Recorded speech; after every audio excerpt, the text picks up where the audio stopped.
They can't say no, except every once in a while I will get somebody who can say no. It's extremely unusual, and it causes major disturbance for them, and it is almost not worth it. And they lapse out of compliance, and it is bad, and it is horrible, and they can be punished severely for it. And but it's unusual.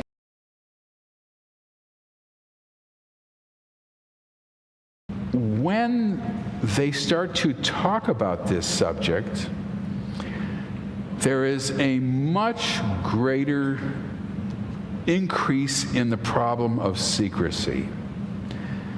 Talking about hybrids walking around in their house or outside or wherever it is has suddenly become an enormously big deal. They are therefore not in compliance, because compliance means not talking about this now. In the old days, a couple of years ago, people would say, I'm remembering everything, I'm telling it to Dave Jacobs. And they'd say, well, that's not good. That's bad. Don't do that. He's not a good person. Don't tell him anything. You're endangering future generations. Now get on the table. Now they say, you are not to do that under any circumstances. You are not in compliance. This is not allowed. We will punish you if you do this. This is bad. You must not tell this to anyone, ever. If you continue to do this, we will take measures against you.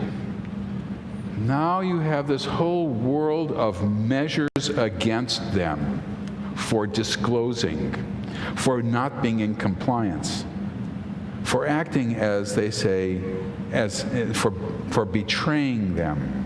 This is betrayal. Well, you push them to the ground, to the floor, you pick them up by their hair. Okay, that we know. You kick them on their legs so that they get bruising on their legs. I've seen that quite a bit when they're on the floor. You twist their arms, causing bruising to their arms.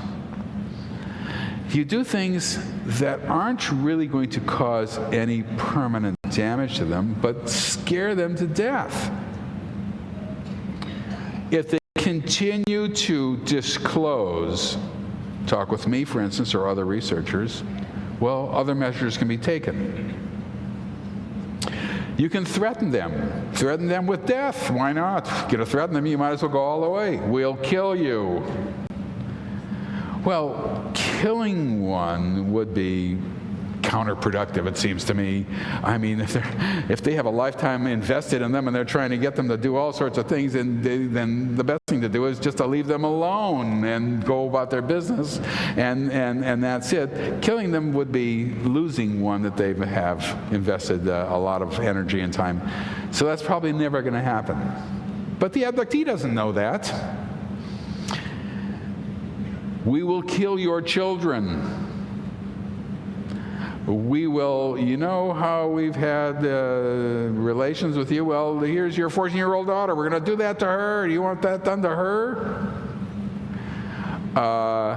These oftentimes work. These are direct threats of violence and sexual assault on people.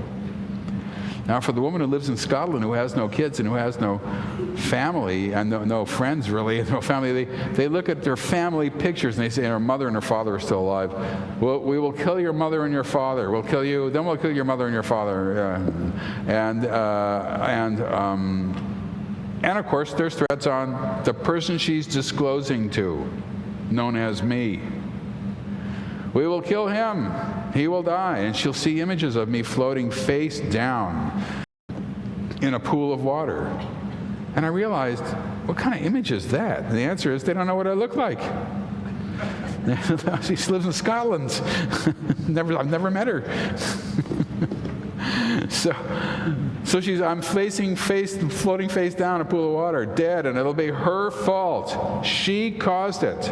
She is the one who's the guilty one, because she is not in compliance.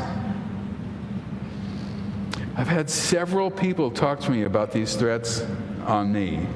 And how guilty they feel talking to me now because they know that they might bring some sort of threat on me, and I must say I tend to take these things seriously sometimes myself. It has been a little bit of a wild ride that I've been on for both me and for my wife, something that we never really expected, and Rather shocking information.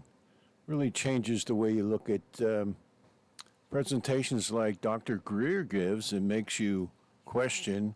I think Dr. Jacobs certainly is a bona fide researcher, so there's some conflicts here that have to be resolved.